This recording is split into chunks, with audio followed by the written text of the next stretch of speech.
Look at the world's greatest soccer players. Look, Pele. Mia Hamm. Just as with women's sports, we pretend that women are the same as men, to the detriment of small business. And here one of the best players in the women's game. Oh, that's a terrible clearance.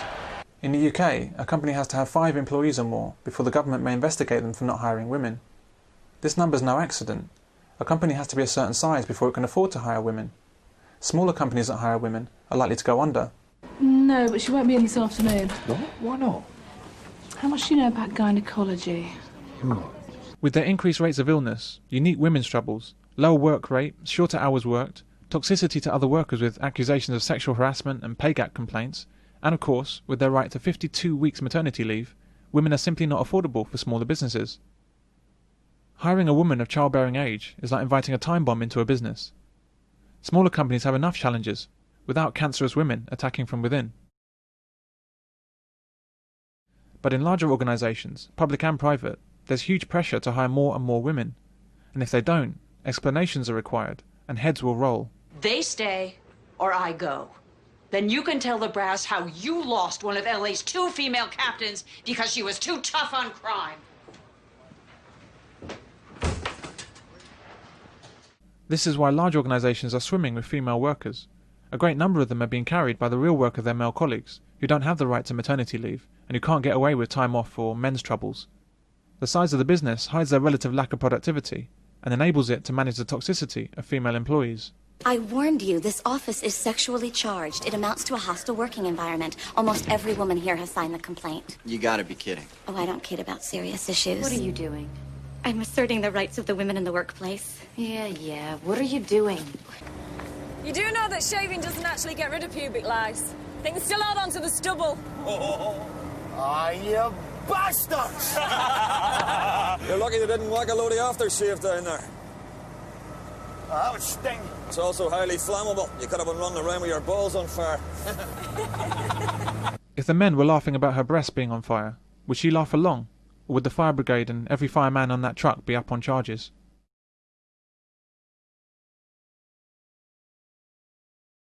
One of the main problems with women at work is that they fail to take responsibility and fail to adjust.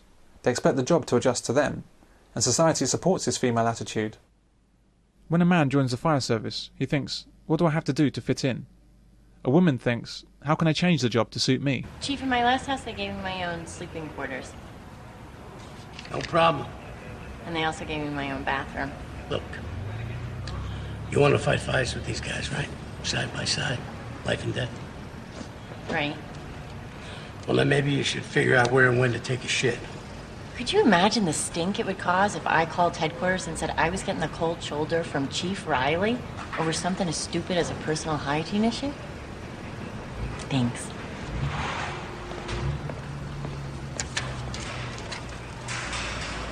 But to big business and to government, toxic women are okay.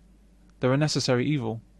It's worth it to them to have lots of women on staff, even when they sue their own companies for sexual harassment or discrimination or whatever oppression they're feeling that day. Stephanie Villalba is suing the company for sex discrimination, unfair dismissal and paying her less than her male colleagues. Only last month, the bank was forced to settle a 10-year discrimination battle with 1,000 female employees in the United States.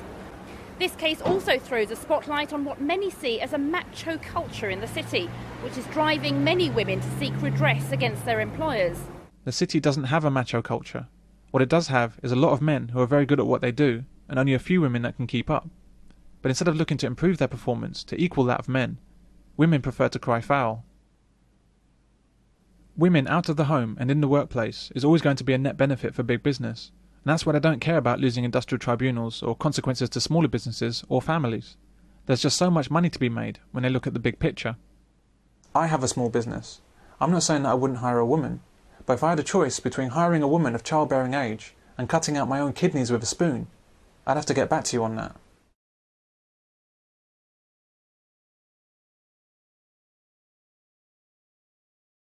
Estelle Morris quit as Education Secretary in 2002 because, by her own admission, it was too much for her. However, instead of disappearing to the back benches, she was promptly reappointed to a different ministerial role. This gives a good indication of the general calibre of women in government. How many more qualified men were bypassed to put a self-confessed incompetent in place so that Labour could show it had some senior females in the party? And what are the consequences of all women shortlists for Parliament? And in order to allow progress on women's representation in the House to continue, we'll extend the permission for all women shortlists for parliamentary selection until 2030. I'm also concerned about women-only lists for Parliament, because effectively, if you get a woman that comes from a female-only list in Parliament, you're going to get substandard people. We don't get the best candidate, we get the best female candidate. Labour says they need to have these lists in order to get more women into politics. Yeah, well, we've got to get more women into politics. If women don't want to go into politics, why should we push them into it? If women don't want to go out to work when they've had their babies, why should they be pushed into it? But you get Labour ministers usually turning around and in fact outrageously said about a year ago that if women don't go back out to work, that their education has been wasted. Well, if I was a young woman and I've got kids, I'd be outraged to hear that. Why should I be forced to go out to work because a female minister says that I should go out to work?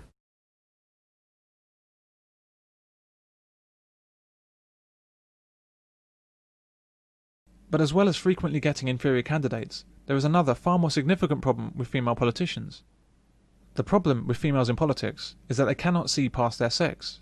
They are fundamentally incapable of being objective about their responsibilities, as male politicians are.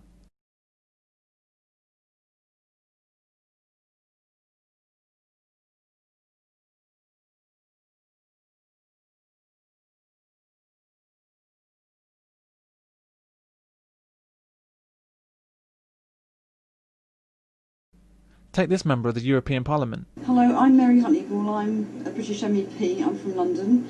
And we're very pleased indeed to have Harriet come to talk to the Women's Rights Committee.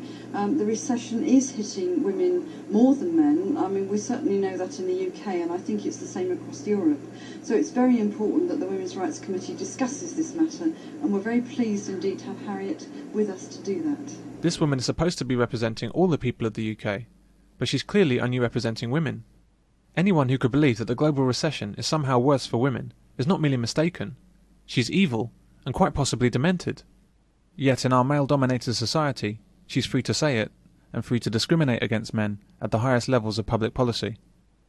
Most Labour female MPs tend to be of the extreme feminist variety, and they did readily admit that when women came to them in their constituency, they would listen and take on board what they were saying. But they admitted themselves that when men came to them, they had no time for them or men's issues. So that this fallacy that because it's a so-called male-dominated society that somehow men will only ever do things to benefit men is absolute tosh, because what men will tend to do is to make way for women and bring them on board, as indeed we do in mankind. Yeah, I think I agree with that. I think just because it's run by men doesn't mean it's run for men. Oh no, absolutely not. That's where the big misunderstanding seems to have occurred. It is, yeah. Isn't it?